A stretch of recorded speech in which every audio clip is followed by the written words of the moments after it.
Everyone, welcome back to another video. इस video में हम लोग डी.एच. लॉरेंस के बारे में पढ़ेंगे and he is a 20th century British literature writer. Okay, he is famous for his novels and हम लोग धीरे धीरे इनके वर्क्स के बारे में पढ़ेंगे, इनके वर्क्स को डिटेल में समझेंगे, सेटिंग, कैरेक्टर्स एट्सेट्रा सब कुछ पढ़ेंगे हम लोग और UGC net point of view से पढ़ेंगे। ठीक है, तो और भी राइटर्स हम लोग कवर करेंगे जैसे James Joyce, Virginia Woolf, T S. Eliot, ये सब बहुत इंपॉर्टेंट राइटर्स हैं। एंड अभी के लिए let's start with D.H.. Lawrence. Okay, तो जैसा कि आप देख सकते हो स्क्रीन पे, इनकी जो टाइमलाइन है वो 1885 से 1930 रेंज करती है और 1910 एंड 1930 इस पीरियड के दौरान इनका मोस्ट इम्पॉर्टेंट लिटरेरी प्रोडक्शन हुआ था। मतलब कि इस पीरियड में इन्होंने सबसे ज़्यादा लिटरेरी वर्क्स, बहुत प्रोलिफिक और अच्छे लिटरेरी वर्क्स लिखे थे। ठीक है, तो ये वाला पीरियड सबसे इम्पोर्टेंट है इनके वर्क्स एंड ऑल, जिसमें ये लिख रहे थे सबसे ज़्यादा। और 1885 से 1930 आप देख सकते हो कि यहाँ पे रैपिड इंडस्ट्रियलाइजेशन हो रहा है। ठीक है, इंडस्ट्रियलाइजेशन अभी अपनी पीक पे है और माइनिंग और ये सब एक्टिविटीज़ हो रही हैं।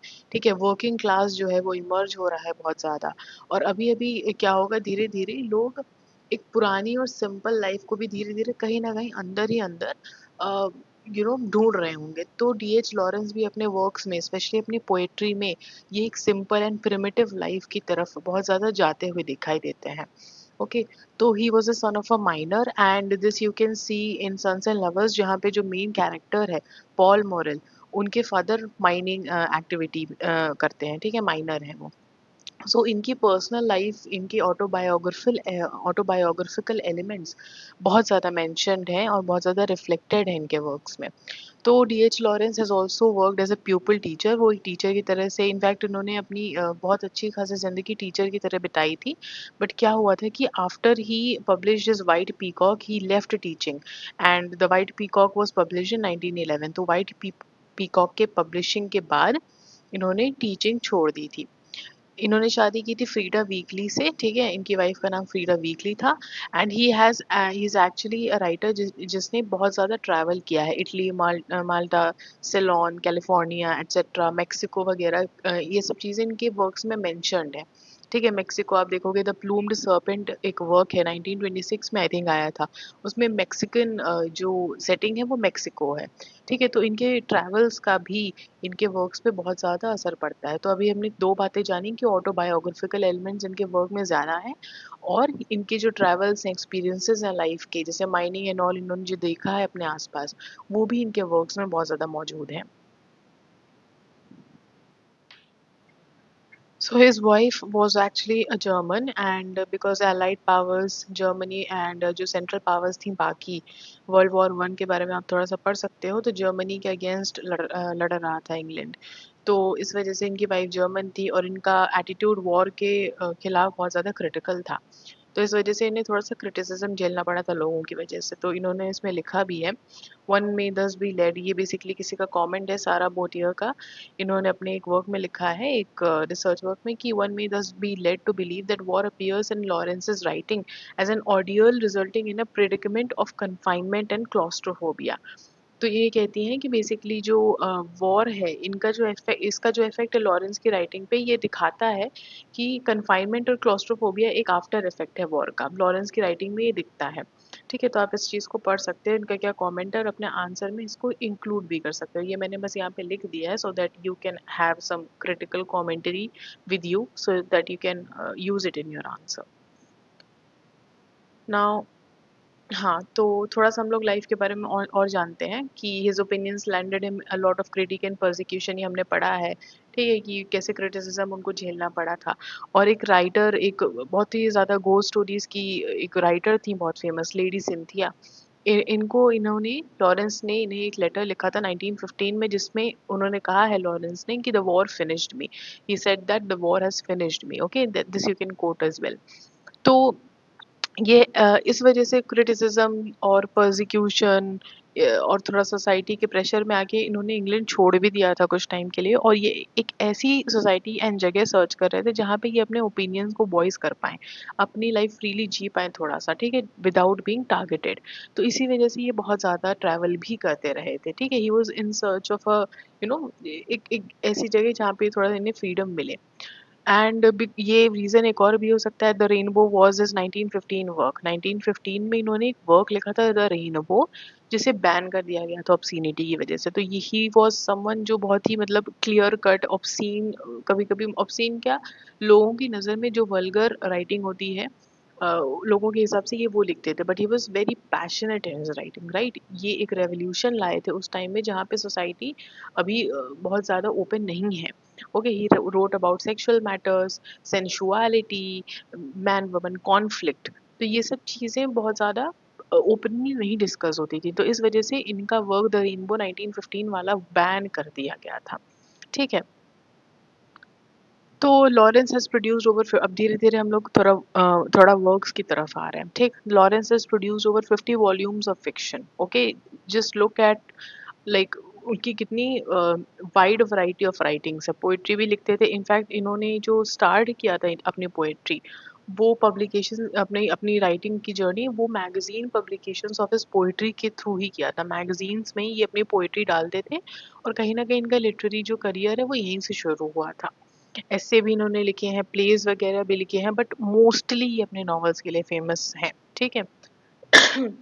क्योंकि नॉवेल्स में जिस तरह का इनका कैरेक्टराइजेशन है, ये अपने कैरेक्टर्स बेसिकली अपना जो कैरेक्टराइजेशन है he puts in it into his characters.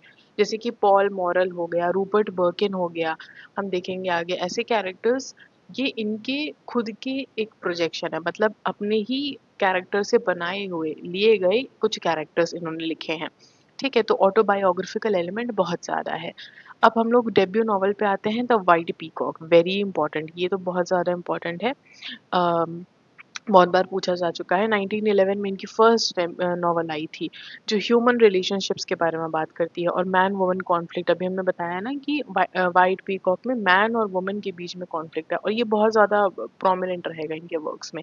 Even जो आगे जाके वर्क आएगा सन्स एंड लवर्स, उसमें जो मदर एंड सन रिलेशनशिप है वो दिखाएगा आपके बीच, आपको एक साइको एनालिटिकल लेवल पे भी कैसे ये अपने थीम्स को लिखते थे, ठीक है? साइको एनालिसिस भी बहुत इंपॉर्टेंट पार्ट है इनके वर्क्स का।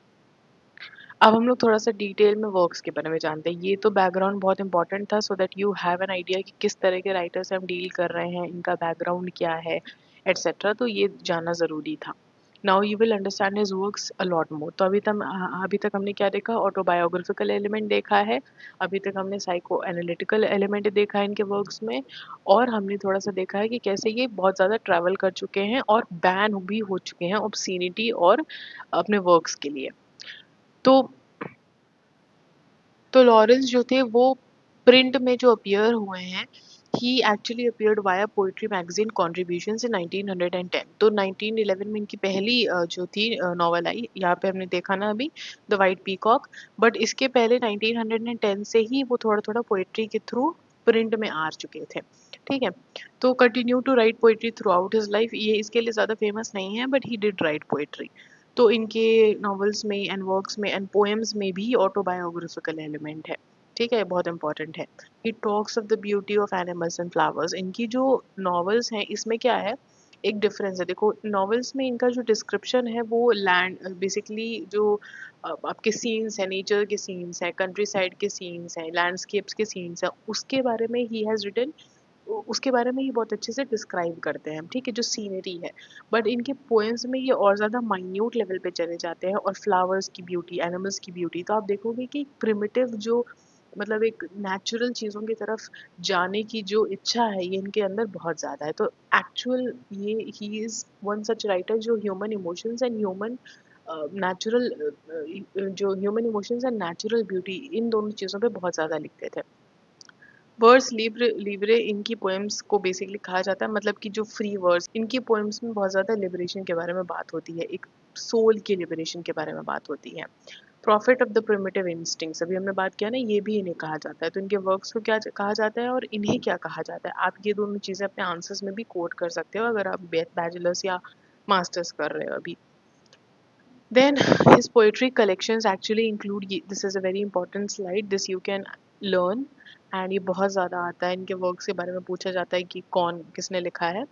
लव पोएम्स एंड अदर्स 1913 में पब्लिश हुआ, अमोरेस 1916 में, New Poems 1918 very important, Tortoises 1921, Birds Beasts and Flowers 1923, collected poems 1928 very important, pansies very important 1929, and last poems 1933। ठीक है, तो ये चीज़ बहुत अच्छे से आप याद करना, ये बहुत इंपॉर्टेंट स्लाइड है। देन आता है the white peacock, English country side में जो सिचुएटेड एक वर्क है इनका। अब यहाँ से हमारे वर्क्स शुरू हो जाते हैं धीरे धीरे। ठीक है, तो वाइट पीकॉक के बारे में हम लोग अलग से बात कर रहे हैं, डिटेल में बात कर रहे हैं, बिकॉज डेब्यू नॉवल है। तो this novel is actually narrated by Cyril Beardsall and जो बेसिकली स्टोरी बताते हैं अपनी बहन की, जिसका इनका नाम है, इनकी बहन का लेटी, और ये बेसिकली जॉर्ज सैक्सटन और लेस्ली टेम्पेस्ट, इन तीनों के बीच में एक लव ट्रायंगल टाइप का है। तो लेटी क्या होता है कि लेटी जॉर्ज के साथ थोड़ा सा पैशनेटली इन्वॉल्व होती है, बट वो लेस्ली से शादी कर लेती है। ठीक है, लेस्ली टेम्पेस्ट से शादी कर लेती है, और जॉर्ज जो है बेसिकली एक वर्किंग क्लास गेम कीपर है। अब ये वाला जो कैरेक्टर है ना, ये आगे जाके तुम्हारा मेलर्स एक कैरेक्टर आएगा सन्स एंड लवर्स में, तो उसी की तरह ये भी है। बेसिकली वो भी एक गेम कीपर था, वर्किंग क्लास से बिलोंग करता था। ठीक है, वो आर्मी लेफ्टिनेंट भी था। ओके, तो जो जॉर्ज है, ये Lettie marries Leslie, wealthy but passionless man, तो जिससे ये शादी करती है लेस्ली। ये वाला इंसान बहुत पैशनलेस है, मतलब पैसा है इसके पास बट ही इज पैशनलेस। तो इन तीनों के बीच में जो बेसिकली इसके लेटी के दिमाग में जो कॉन्फ्लिक्ट चलता है इमोशंस के बीच में और प्रैक्टिकलिटी के बीच में, ये बेसिकली इस नॉवल में दिखाया गया है। तो George is emotionally intense and ये एक प्रोटो लॉरेंशियन मेल फिगर। अभी मैंने कहा ना कि इस फिगर पे is basically game keeper and working class and passionate emotional जो मैन है, ये एक प्रोटो लॉरेंशियन, मतलब लॉरेंस, जो डीएच लॉरेंस है, इसी टाइप के मेल फिगर्स लिखते थे। इसी टाइप के मेल फिगर्स उनके वर्क्स में ज़्यादा दिखते हैं आपको।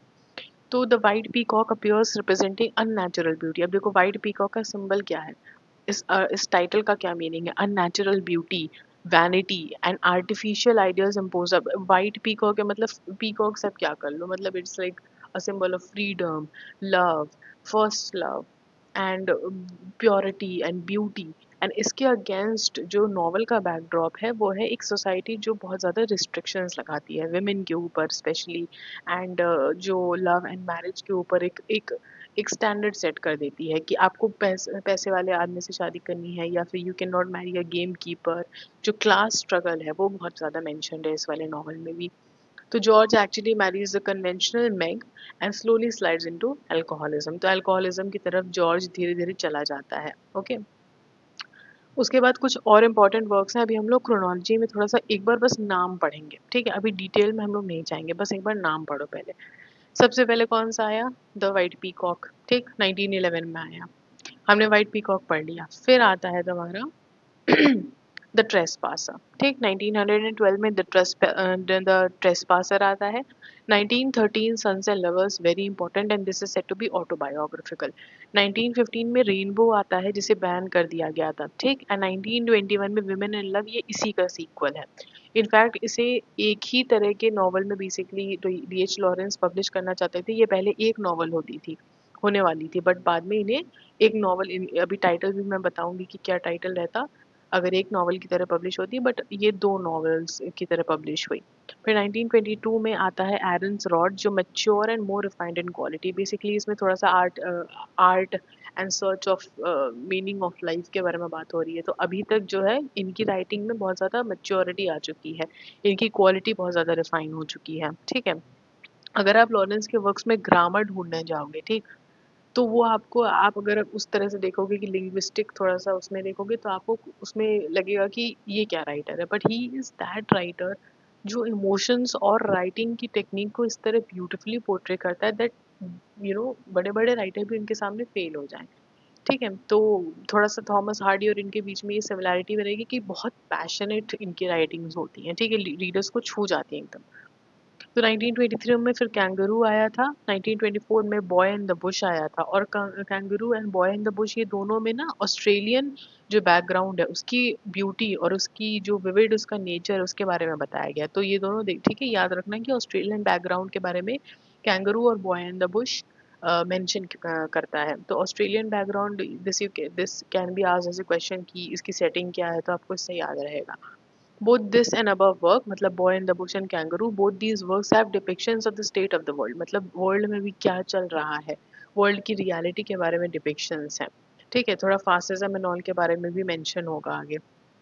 1926 में the Plumed Serpent very important, ये एक PYQ भी है कि इसका सेटिंग कहाँ गई थी। तो मेक्सिको की सेटिंग थी, मेक्सिकन लाइफ के बारे में बात हो रही है यहाँ पे द प्लूम्ड सर्पेंट में, और लेंदी है बहुत ज़्यादा ये वर्क। 1928 में फिर फ्लोरेंस में इन्होंने लिखा है लेडी चैटरलीज लवर। तो देखो फ्लोरेंस एक इनकी जो राइटिंग्स है इनकी ट्रेवल्स पे भी बहुत डिपेंड कर रही है। अब देखो फ्लोरेंस रोमांटिक सिटी है, पैशन वाली सिटी है। तो लेडी चैटरलीज लवर सिचुएटेड है इनका, बेसिकली वो तो इंग्लैंड में ही सिचुएटेड है, रैगबी में सिचुएटेड है। बट ये जो मतलब इनकी जो पैशंस हैं, इमोशंस हैं, इनके ट्रैवल्स भी बहुत ज़्यादा इंस्पायर करते थे। ये एक जगह रहने वाले इंसान नहीं थे कभी, ठीक। तो this actually but lady Chatterley's lover भी बहुत कंट्रोवर्शियल नॉवल थी, और ये सप्रेस्ड रही, मतलब 60s तक उतना ज़्यादा पॉपुलर नहीं हुई थी। ये तो अभी आज के टाइम पे it is a an amazing classic जो हर कोई पढ़ चुका है। इनफैक्ट इसकी मूवी भी है जो आप देख सकते हो, ठीक है, बहुत अमेजिंग मूवी है वो भी। तो ये 1928 में लेडी चैटरलीज लवर आई, और आप देख सकते हो कि इनकी जो फीमेल कैरेक्टर्स हैं they are very very dynamic. तो Lady Chatterley is lover, she is an upper class women, but she is that women जो अपने पैशन को एक्चुअली अचीव करती है। और देखो ये 1928 में लिखा गया है, शी इज द वन जो इस अफेयर में एक्चुअली इन्वॉल्व हो जाती है। बट अभी हम पहले देखेंगे जो लेटी वाला वो है इनकी फर्स्ट नॉवल, अभी देखो ये खुद भी धीरे धीरे इवॉल्व हुए हैं एज राइटर, ये उतना ज़्यादा एक्सप्लोर नहीं कर रही है अपने इस एक्स्ट्रा मैरिटल इमोशन को। एंड जो लेडी चैटरली है वो इन सब चीज़ों से थोड़ा बाहर होके एक्चुअली ये एक्स्ट्रा मैरिटल अफेयर दिखाया जा रहा है। तो लॉरेंस भी इवॉल्व हो रहे हैं अपनी राइटिंग में धीरे धीरे। फिर देखो आता है इनका शॉर्ट स्टोरीज का कलेक्शन, इन्होंने शॉर्ट स्टोरीज भी लिखी हैं। द प्रशियन ऑफिसर 1914 में पब्लिश हुई। इंग्लैंड माई इंग्लैंड ये इंपॉर्टेंट है, 1922 में पब्लिश हुआ। The lady bird, the fox, the captain's doll ये 1923 में आया। Saint Mawr together with the princess 1925 में। The woman who rode away another stories 1928 में आया। और 1930 और 1933 में the virgin and the gypsy 1930 में, एंड 1933 में द लवली लेडी। तो ये शॉर्ट स्टोरीज की कलेक्शन है इनके, ठीक। अब आते हैं एसेज एंड ट्रैवल बुक्स पे, ठीक है। इन्होंने एसेज एंड ट्रैवल बुक्स भी, ये बेसिकली प्रोज वाले सेक्शन में आ जाएगा आपका। Twilight in Italy 1916, sea and Sardinia बहुत इंपॉर्टेंट है, ये वाली चीज़ याद रखना, 1921 में आई थी, ये आया था ये work. Reflections on the death of A porcupine 1925, and mornings in Mexico 1927। Again देखो ट्रैवल वाली पॉइंट आ जा रहा है यहाँ पे, ट्रैवल के रिफ्लेक्शंस है वर्क्स में। ट्रीटीज जो इन्होंने बहुत सारे लिखे हैं, दो दो तीन इंपॉर्टेंट है, आई थिंक ये मेन है। Fantasia of the Unconscious, Fantasia of the Unconscious, अब देखो अनकॉन्शियस, साइको एनालिसिस, ये सब चीज़ें मेंशन्ड है इनके वर्क्स में 1922 में। Psycho analysis and the unconscious and apocalypse, ठीक, बहुत इंपॉर्टेंट, अनकॉन्शियस वाली थीम भी दोबारा से आ गई है। तो ये उतना इंपॉर्टेंट नहीं, उतना नहीं आता है, बट नाम जान लो। अब देखो थीम्स क्या है इनके वर्क्स के, अब यहीं से इम्पोर्टेंट सेक्शन शुरू हो जाता है। पहला भी इम्पोर्टेंट था बट अभी से और डिटेल में हम लोग पढ़ेंगे। His works depict prurience. अब prurience क्या होती है? This you can write in your answer. It will enrich your answer a lot more. कि एक प्री ऑक्यूपेशन होता है सेक्सुअल मैटर्स में, इसे नेगेटिवली देखा जाता है इस वर्ड को। बट लॉरेंस के कंसिडरेशन में हम देखेंगे कि जो इनका सेक्सुअल मैटर्स से प्री ऑक्यूपेशन है, इनके वर्क्स में जो सेक्सुअल डिपिक्शंस हैं वो बहुत ज़्यादा प्रोमिनेंट है, मतलब बहुत क्लियरली इन्होंने इस चीज़ पे बात की। और क्यों किया है? Because he is that writer जो लिबरेशन और सोल पे बहुत ज़्यादा फोकस करता है, मतलब अनकॉन्शियसली या subconsciously he in his writings he is talking about man's inner emotions जो कोई नहीं बात करता, जिस जिस बारे में इनफैक्ट इन्होंने ये भी कहते थे कि जो एक्चुअल प्रिमिटिव इंस्टिंक्ट है अगर उनके पास ये चॉइस होती तो वो उसे हर टाइम फॉलो करते। तो प्रिमिटिविज्म बहुत इंपॉर्टेंट है इनके वर्क्स में। His belief in the primitive, this I've said again and again. His disgust of what man has made man, very important. ठीक है। अभी मैन की दशा क्या हो गई है, इस पे इनका जो डिस्गस्ट है वो भी दिखाई देता है। Has unequal spontaneity in the arena of the novel, मतलब नॉवल में ये इस तरह से ब्यूटिफुली लिखते हैं कि एक स्पॉन्टेनियस टाइप ऑफ इमोशन है। बेसिकली अगर आप पोएम्स पढ़ोगे तो उसमें आपको स्पॉन्टेनिटी दिखेगी कि ठीक है, writer is talking about the emotions of the heart. यहाँ स्पॉन्टेनिटी से ये भी मतलब है कि मतलब इमोशंस को बहुत रिफाइन करके नहीं प्रेजेंट कर रहे हैं कि पॉलिश किया, उसमें ये वर्ड यूज किया ही, जो उनके दिमाग में एक प्रॉपर डिस्क्रिप्शन है वो लिख रहे हैं उस चीज के बारे में, उसको पॉलिश नहीं कर रहे हैं कि इस रीडर को ये चीज अच्छी लगेगी कि नहीं लिखेगी लगेगी। ओके, ग्रेट इमेजिनेशन है एंड विगर है इनकी राइटिंग्स में, ठीक है। तो his works have loads of symbols as well. अब व्हाइट पीकॉक एक सिंबल था, ठीक है, बहुत इंपॉर्टेंट है। सन्स एंड लवर्स, इस टाइटल का ही सिंबल देख लो। अब इससे क्या समझ में आ रहा है, सन्स एंड लवर्स। अब you depict on your own कि आपको क्या समझ में आ रहा है, you can think about it. अगर आपको नॉवल के बारे में पता हो, अभी हम लोग पढ़ेंगे भी कि नॉवल में एक्चुअली है क्या, but you can think about this कि what does the title actually symbolise. ठीक है, ये आपका होमवर्क है, ठीक। Great painter of the natural scenery, ये मैंने बता ही दिया था कि नॉवेल्स में इनकी जो नेचुरल सीनरी है, लैंडस्केप से, तो थोड़ा सा रोमांटिक फॉर्वर भी है इनकी नॉवेल्स में। ठीक है, नेचुरल सीनरी को बहुत अच्छे से प्रिडिक्ट लाइक डिपिक्ट करते हैं।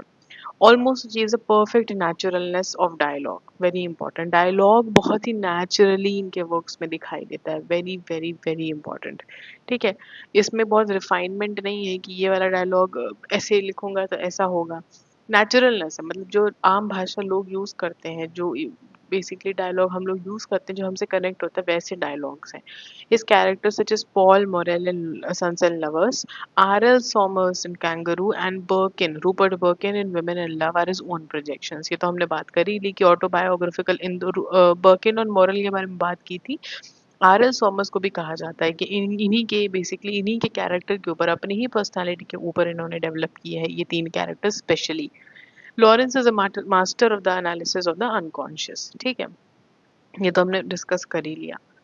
अब हम लोग आते हैं मेन पार्ट पे, नॉवेल्स इन डिटेल के। अब मैं सोच रही थी कि इसे अलग से करूं, बट आई थिंक इसी में करना ज़्यादा होगा बिकॉज आप कनेक्ट कर पाओगे। ठीक है, नॉवेल्स इन डिटेल में हम लोग थोड़ा पढ़ते हैं।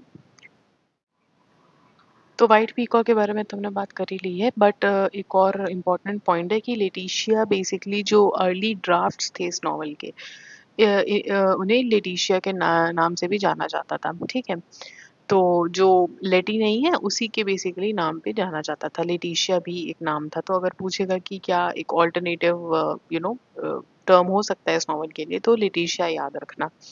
मॉरिस ग्रिफिन की एक 1891 की पेंटिंग थी, an idyll, which basically inspired this novel. तो इस नॉवल की इंस्पिरेशन एक पेंटिंग से आई है। Okay, this novel actually explores emotional repression, class conflict and impact of industrialisation. अभी हमने पढ़ा था ना कि क्लास कॉन्फ्लिक्ट कैसे था।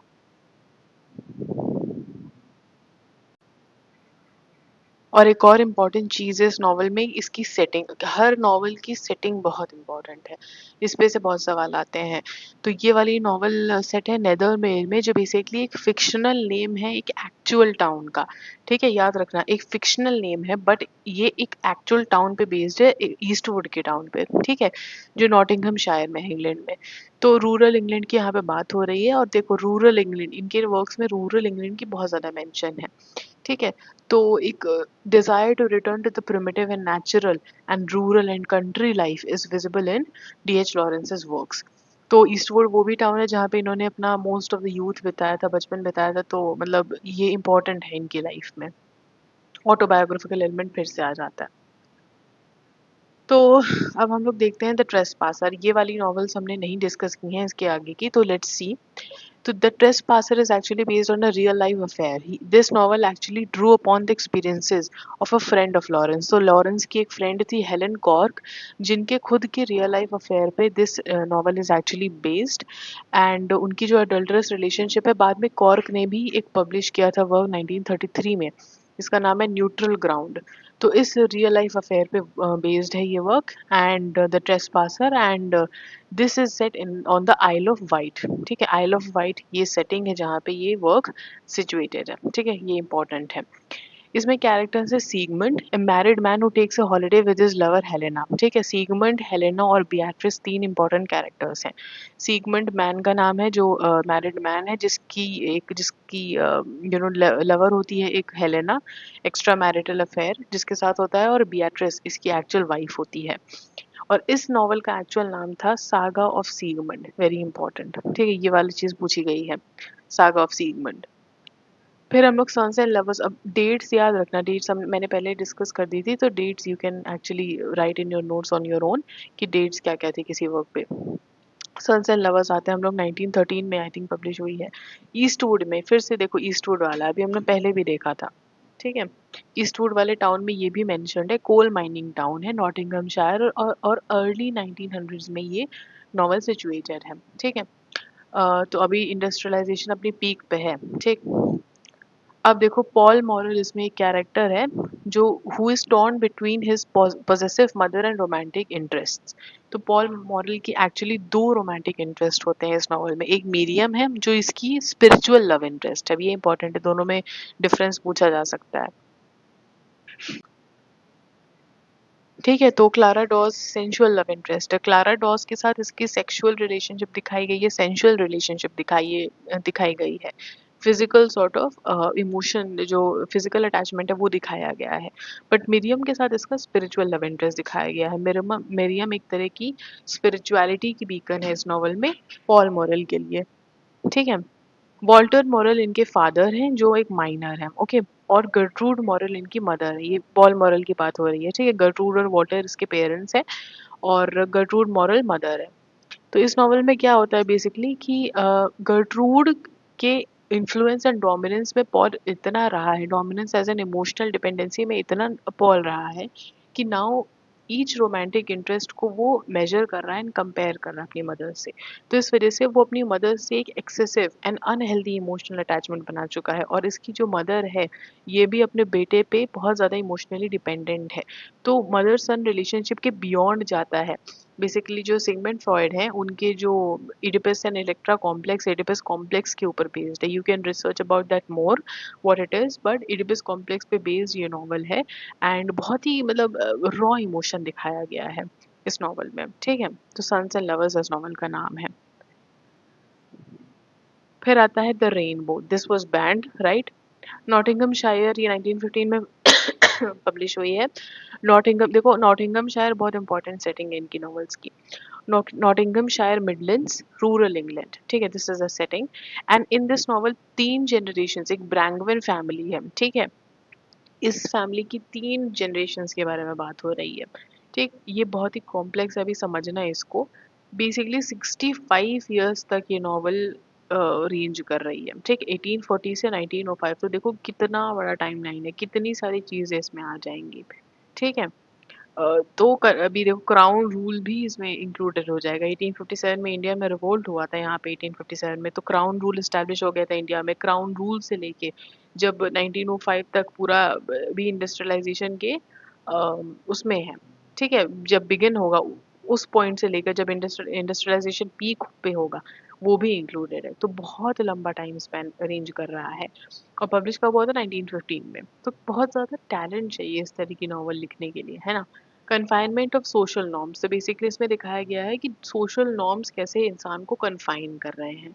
ओके, होमोसेक्सुअलिटी में भी इसके बारे में मेंशन है, होमोसेक्सुअलिटी का भी मेंशन है। तो देखो किस तरह के wide variety of topics D H Lawrence is writing about. He is writing about homosexuality. It is basically very shocking to see at that point of time कि कोई राइटर इस तरह की थीम पे बात कर रहा है, एक्स्ट्रा मैरिटल अफेयर्स पे, होमोसेक्सुअलिटी पे, सेक्स पे।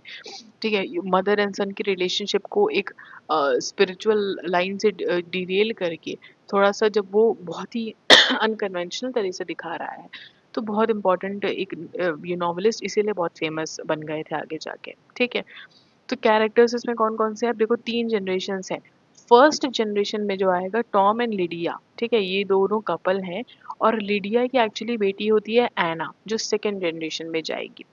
एना के स्टेप फादर बन जाता है टॉम। ठीक है, और एना और विल फिर अब बाद में सेकेंड जनरेशन को कंटिन्यू करेंगे अब। ठीक है, एना और विल।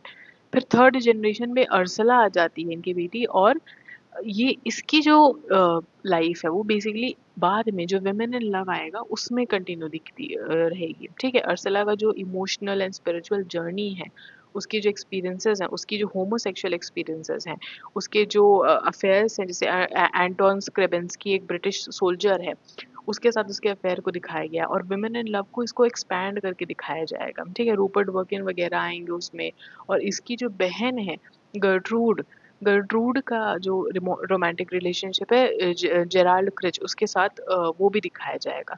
तो अर्सला की जो कहानी है वो विमेन इन लव में कंटिन्यू होगी, बट थोड़ा सा मेंशन्ड इसमें भी रहेगा, ठीक है। तो 3 जनरेशन हमने देख ली, टॉम एंड लिडिया फर्स्ट वाले में, एना और विल सेकंड वाले में, और अर्सला थर्ड वाले में। शी अब ये एक कोट है, she saw in the rainbow the earth's new architecture, the old brittle corruption of houses and factories swept away, the world built up in a living fabric of truth fitting to the overarching heaven. ठीक, तो ये एक बहुत ही beautiful, मतलब इसी से इसी 2-3 lines आप इमेजिन कर सकते हो दी मैग्निफिसेंस ऑफ डी.एच. Lawrence's writing, okay. फिर आता है Women in Love. Lawrence conceived of the two novels, the अभी मैंने बताया था ना स्टार्टिंग में, that Lawrence actually conceived The Rainbow and Women in Love as parts of a single novel, जिसका टाइटल हो सकता था The Sisters and the Wedding Ring, ठीक है। ये दोनों टाइटल वो हो सकते थे, ठीक है, पार्ट्स की तरह ये लिखना चाहते थे, द सिस्टर्स रेनबो के लिए, women in love the wedding dream के लिए, बट बाद में डिफरेंटली पब्लिश हुआ, पहले ये बैन भी हो गई थी द रेनबो, ठीक। तो Ursula's spiritual and emotional quest continues in Women in Love. This we have talked about. Follows her into a relationship with Rupert Bergen. This we have talked about. And follows her sister Gudrun's. Sorry, Gertrude मैंने वहाँ पे बोल दिया था. Gertrude Morrell. Gudrun's parallel relationship with Birkin का खुद का friend होता है. बर्किन का एक फ्रेंड होता है जेराल्ड किच. उसके साथ गुडरून की रिलेशनशिप दिखाई जाती है. और इस नॉवल में भी होमोसेक्सुअलिटी का मेंशन है. कैसे? रूपर्ट बर्किन और जेराल्ड क्रिच ये दोनों इतने अच्छे दोस्त होते हैं कि ये दोनों बेसिकली एक हिडन मैनर में, बहुत ज़्यादा दिखाया नहीं जा रहा, बट हिडन मैनर में इन दोनों के बीच में होमोसेक्सुअल रिलेशनशिप को दिखाया गया है। एक पॉइंट पे ये लोग रेसलिंग कर रहे होते हैं, ठीक है, लड़ाई कर रहे होते हैं, तो उसमें एक अंडरटोन है, सेक्सुअल इंटोनेशन है, ठीक। और विमेन इन लव ये जो टाइटल है ये भी सिंबॉलिक है, बिकॉज ये कहा जाता है कि Women in Love title Rupert Birkin और जेराल्ड क्रिच के ऊपर सिचुएटेड है, कि इनके इमोशंस इतने ज़्यादा ओवर पावरिंग है कि राइटर ने डिस्गाइज करके लिख दिया है women in love, the emotions, the feminine emotions they are feeling, not feminine, love is not a feminine emotion, but like मतलब जिस तरह से राइटर ने एक वर्ड प्ले किया है यहाँ पे विमेन इन लव से, आपको लगेगा कि हम बात कर रहे हैं यहाँ पे गुडरुन की और इसकी अर्सला की, बट एक्चुअली बात हो रही है रूपर्ट बर्किन और जेराल्ड क्रिच की, ठीक है। फिर आता है द लॉस्ट गर्ल। ये गर्ल ये उतना इम्पोर्टेंट नहीं है, बट जान लो कि अब देखो यहाँ पे सेटिंग बहुत इंपॉर्टेंट आ जाती है। सेटिंग कहाँ है? Would house, fictional town. अभी तक हमने ईस्टवुड के बारे में पढ़ा था, ठीक है। अब ये वुड हाउस है, एक फिक्शनल टाउन है, नॉटिंघमशायर में बेस्ड है, और बाद में जो ये सेटिंग है ये इटली में हो जाती है, तो ये इम्पोर्टेंट है। इटली, मेक्सिको, देखो कहाँ कहाँ इनकी सेटिंग्स हैं, ठीक। इसमें एक कैरेक्टर है एल्वीना हाउटन, जो मिडिल क्लास लाइफ को एस्केप करके एक इटालियन परफॉर्मर के बेसिकली लव इंटरेस्ट होता है इसका, एक इटालियन परफॉर्मर सीसीओ जिसका नाम है, जो ट्रैवल करता है हर जगह। देखो ट्रैवलिंग और एस्केप, मिडिल क्लास लाइफ, इसके कंस्ट्रेंट्स, अब देखो ये सब कितनी सारी थीम्स एक जगह मिल रही हैं। एस्केप करना चाह रहा है इसका जो कैरेक्टर है, चाह रही है, ठीक है। एंड ये सब इनके लाइफ से, डी.एच. लॉरेंस के खुद की लाइफ से बहुत ज़्यादा इंपॉर्टेंट है। वो भी तो एस्केप कर रहे थे ना हर जगह से। तो एल्वीना हाउटन, और इसमें बाकी कैरेक्टर्स है सीसीओ जो इनका लव इंटरेस्ट है, James Houghton her father, basically एल्वीना के जो फादर हैं उनका नाम है जेम्स हाउटन, ठीक है। तो कहीं ना कहीं ये कंस्ट्रेंट के रिप्रेजेंटेशन भी बन जाएंगे शायद। फिर सोसाइटल जो रेस्ट्रेंट है उसका रिप्रेजेंटेशन बन जाएगा जेम्स हाउटन, इनके जो फादर हैं, ठीक है, कि वो सीसीओ को पसंद नहीं करेंगे। फिर हम लोग आते हैं एरन्स रॉड, एक अनदर वर्क है जिसके बारे में हमने बात की थी। ये इसकी जो सेटिंग है मिडलैंड्स, लंदन, इटली, ये बहुत सारे जगह हैं जहाँ पे इटली में भी 3 जगह हैं, फ्लोरेंस, नेपल्स और कैप्री। कैप्री एक छोटा सा आइलैंड टाइप का है, ठीक है। तो मिडलैंड्स, लंदन एंड इटली, ये तीनों सेटिंग्स हैं बेसिकली इस नॉवल की, बहुत इंपॉर्टेंट है ये। और इसमें पोस्ट वॉर एलिनेशन के बारे में बात हो रही है, through a man who leaves his family to pursue a life of music and freedom. देखो म्यूजिक, फ्रीडम, एस्केप, यहाँ पे भी हमें, अभी हमने लॉस्ट गर्ल में भी इसके बारे में बात की थी, यहाँ पे भी एस्केप के बारे में बात हो रही है, पोस्ट वॉर एलिनेशन। अब आपको समझ में आया होगा कि क्यों मैंने इसकी ऑटोबायोग्राफी के बारे में ज़्यादा बात की है पहले, मतलब बायोग्राफी के बारे में डीएच लॉरेंस की, कि जैसे इन्होंने वॉर के बारे में क्या क्या कहा था। वॉर के बारे में इन्होंने कहा था the war destroyed me and everything. तो इस चीज़ का रिप्रेजेंटेशन एरन रॉड में आपको मिलेगा, हर नॉवल में थोड़ा थोड़ा मिलेगा, ठीक है। अब इसमें कैरेक्टर्स और भी हैं, Aaron Sisson, union official turned flautist, ठीक है। Rod and Lilly, writer, Lawrence's alter ego. Rod and Lilly जो कैरेक्टर है वो लॉरेंस का ही एक ऑल्टर ईगो है। और एरन सेसॉ एक यूनियन ऑफिशियल, एक तरह का ऑफिशियल थे जो बाद में चेंज होकर फ्लॉटिस्ट बन गए। देखो यहाँ पे भी किस तरह का ट्रांसफॉर्मेशन है, प्रिमिटिव नेचर की तरफ जा रहा है इंसान, एक फॉर्मल से प्रिमिटिव की तरफ जो ट्रांसफॉर्मेशन है वो बेसिकली ये डिज़ायर है, लॉरेंस की भी डिज़ायर है। कैरेक्टर्स को जो ये एस्केप करवा रहे हैं, उनको एक्सपैंड करवा रहे हैं, लिबर्टी दे रहे हैं, ठीक है। तो ये कहीं ना कहीं एक रिटेलिएशन है उनके टाइम्स का, जो इंडस्ट्रियलाइजेशन का बैड इम्पैक्ट पड़ा है लोगों के ऊपर, उसके अगेंस्ट एक राइटर रिटेलिएट कर रहा है, ठीक है। कैंगरू, सेटिंग इसकी सिडनी ऑस्ट्रेलिया है। अभी ये इंपॉर्टेंट, अभी हमने पढ़ा भी था कि ऑस्ट्रेलिया की जो सेटिंग है वो कैंगरू में मेंशन्ड है, ओके। और इसके जो कैरेक्टर्स हैं इसमें रिचर्ड सॉमर्स आ जाते हैं, इंटेलेक्चुअल एंड राइटर, ठीक है। और इस ये राइटर के कैरेक्टर पे ये शेप किया गया रिचर्ड सॉमर्स को। हैरियट सॉमर्स रिचर्ड सॉमर्स की वाइफ, और बेंजामिन कूली कैंगरू इन्हीं के रिप्रेजेंटेशन पे बना हुआ है, बेंजामिन कूली पे कैंगरू। और जो रिप्रेजेंटेशन है कैंगरू का इसी कैरेक्टर पे है, और पॉलिटिकल लीडर है बेंजामिन कूली। अब देखो यहाँ पे तुम्हारा यूनियन ऑफिशियल, पॉलिटिकल लीडर, इस तरह के भी कैरेक्टर्स आ रहे हैं, ठीक है। And Benjamin coolie represents fascism, मैंने बताया था ना अभी, तो बेंजामिन कूली फासिज्म के रिप्रेजेंटेशन है, ठीक है। सेटिंग याद रखना, Siddeley and Australian country side, okay. फिर आता है the boy in the Bush. इससे इस नॉवल को बेसिकली इन्होंने को ऑथर किया है एमएल स्किनर के साथ, वेरी इंपॉर्टेंट, ठीक है। इसमें कलोनियल वेस्टर्न ऑस्ट्रेलिया, देखो कलोनियल वेस्टर्न ऑस्ट्रेलिया की बात हो रही है, पर्थ, ठीक है, पर्थ सेटिंग है, कलोनियल वेस्टर्न ऑस्ट्रेलिया, ठीक। फ्रीडम, लैंड एंड लव, ये सब थीम्स हैं the boy in the Bush की, ठीक है। बॉय इन द बुश का क्या मतलब, देखो प्रिमिटिव कैरेक्टर यहाँ पे मेंशन हो रहा है कि नहीं, ठीक है, नेचुरल लाइफ हो रही है कि नहीं। और ऑस्ट्रेलियन जो नॉवेल्स हैं या वर्क्स, उसमें आप देखोगे जो ऑस्ट्रेलियन आउटबैक है, जो Australian primitive and aboriginal life है, उसके रिटर्न पे उस उन नॉवेल्स में बात हुई की जाती है, ठीक है। The loss of the Australian aboriginal authentic life, ठीक है, and the you know encroachment of the colonial way of life, उस चीज़ के बारे में ऑस्ट्रेलियन वर्क्स में बताया जाता है। तो कहीं ना कहीं ये उससे भी कनेक्ट होता है, ऑस्ट्रेलियन लिटरेचर में हम लोग पढ़ेंगे इसके बारे में। इसमें कैरेक्टर्स हैं the boy in the bush, Jack Grant, the English man adapting to bush life, ठीक है। एंड आयरीन इनकी लव इंटरेस्ट का नाम है। जैक ग्रांट एक इंग्लिश मैन होते हैं, देखो कलोनियल यहीं से कनेक्टेड है, और ये बुश लाइफ से कैसे अडेप्ट हो रहा है, तो ये यहाँ पे मेंशन है। अब देखो ये खुद भी ब्रिटिश राइटर हैं डीएच लॉरेंस, तो थोड़ा बहुत तो ये ब्रिटिश पीओवी से लिखेंगे ही लिखेंगे। तो आप इसको पोस्ट कलोनियल उससे देख सकते हो, लेंस से उसको क्रिटिसाइज भी कर सकते हो कंस्ट्रक्टिवली, कि मतलब क्रिटिसाइज कर सकते हो अपने मैनर में कि कैसे डीएच लॉरेंस एक कॉलोनाइजर्स के पर्सपेक्टिव से लिख रहे हैं कि नहीं लिख रहे हैं, ठीक है, दोनों चीज़ें। The Plumed Serpent, very important, Mexico, ये पीवाईक्यू रहा है, मेक्सिको सेटिंग है। इसमें एक इंग्लिश वुमन के बारे में बताया जाता है जो एक नेशनलिस्ट रिवाइवल पे फोकस कर रही होती है, एज़टेक रिलीजन। अब एज़टेक रिलीजन क्या है, it was basically a religion जो एज़टेक्स या मेक्सिका एक ट्राइब होती थी उस टाइम पे, जो मेक्सिको में रहती थी, सेंट्रल मेक्सिको में इनका घर था। ये नेटिव्स थे यहाँ के बिफोर द स्पेनिश कॉन्क्वेस्ट। तो अर्ली 16th सेंचुरी में, बेसिकली 1500s के आसपास, जो स्पेनिश कॉन्क्वेस्ट हुआ मेक्सिको का, उसके पहले मेक्सिका यहाँ पे रहते थे जिनका रिलीजन एज़टेक था। तो इसी एज़टेक रिलीजन के रिवाइवल के लिए एक इंग्लिश वुमन काम कर रही है, cult like nationalist revival focused on the Aztec religion, ठीक है, very important.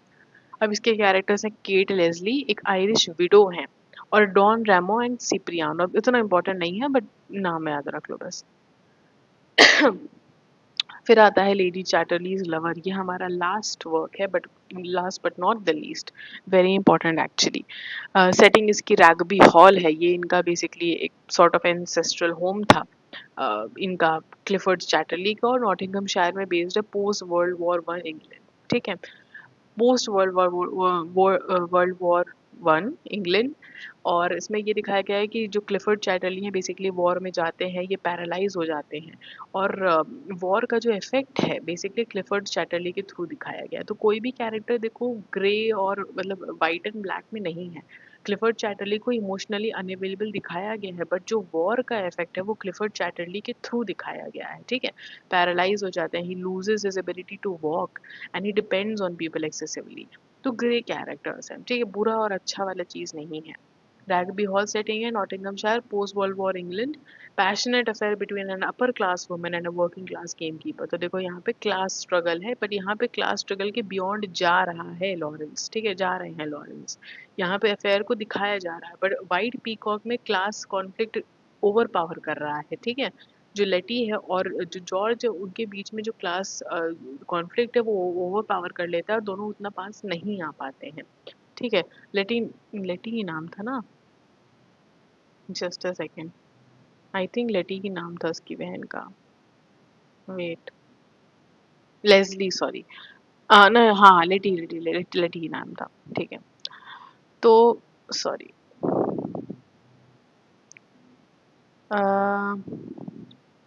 Sorry about that. हाँ, तो अब हम लोग लेडी चैटरली के लवर पे, लेडी चैटरलीज लवर के बारे में बात कर रहे थे। इसमें कैरेक्टर्स हैं, देखो पैशनेट अफेयर पे बेस्ड है। कैरेक्टर्स हैं कॉन्स्टेंस, कॉनी जो इनका निकनेम है, और ये लेडी चैटरली हैं हमारी कॉन्स्टेंस चैटरली, एंड ऑलिवर, इनकी शादी होती है सर क्लिफर्ड चैटरली से। एंड ऑलिवर मेलर्स इनका लव इंटरेस्ट रहते हैं। ठीक है, ही is a game keeper, sir Clifford Chatterley के हायर्ड। ठीक है, एंड इन दोनों के बीच में एक अफेयर दिखाया जाता है। ओके, तो यहाँ पे भी प्रिमिटिव, अभी जो आप मूवी भी देखोगे उसमें भी ना, और डिस्क्रिप्शंस में भी एक ऐसे सीन्स है जहाँ पे दोनों मतलब एक एडम और ईव का कंपैरिजन आप देख पाओगे दोनों के बीच में, प्रिमिटिव लव। ठीक है, primitive love, romantic love, the desire, एक ऐसा लव जो सोल को लिबरेट कर दे, वैसा लव के बारे में दिखाया जा रहा है। ठीक है, इसमें यहाँ पे मैरिज एंड सोसाइटल कंस्ट्रेंट्स के बियॉन्ड जा रहे हैं लॉरेंस। तो ये भी बहुत ज़्यादा कंट्रोवर्शियल था। ठीक है, इसकी इसमें भी एक्सप्लिसिट सीन्स मेंशन्ड हैं। तो I think that would be it for this video. We have discussed everything, सारे वर्क्स डिस्कस कर लिए। और आप अब आप PYQ लगा के देखो, आई एम प्रिटी श्योर कि आप बहुत सारे वर्क PYQ लगा पाओगे। ठीक है, थोड़ा बहुत आएगा, जैसे वर्क्स के डिटेल में जाना चाहेगा PYQ कि इस नॉवल के एंड में क्या हुआ था, ये स्टार्ट में क्या हुआ था। तो ये तो आपको नॉवल थोड़ा बहुत पढ़ के ही समझ में आ पाएगा। जैसे सन्स एंड लवर्स बहुत इंपॉर्टेंट वर्क है, इसे आपको ज़रूर पढ़ना चाहिए। वाइट पीकॉक पढ़ लो, वुमेन इन लव पढ़ लो, रेनबो पढ़ लो। ये थोड़ा थोड़ा पढ़ना पड़ेगा चीज़ें, but overall I have try to summarise everything. Okay, so if you think कि थोड़ा हेल्प मिली है PYQ सॉल्व करके, do let me know so that I can work on similar lines, इसी तरह मैं और PPT बना पाऊँ। Okay, so I will see you in the next video. Thank you and keep studying.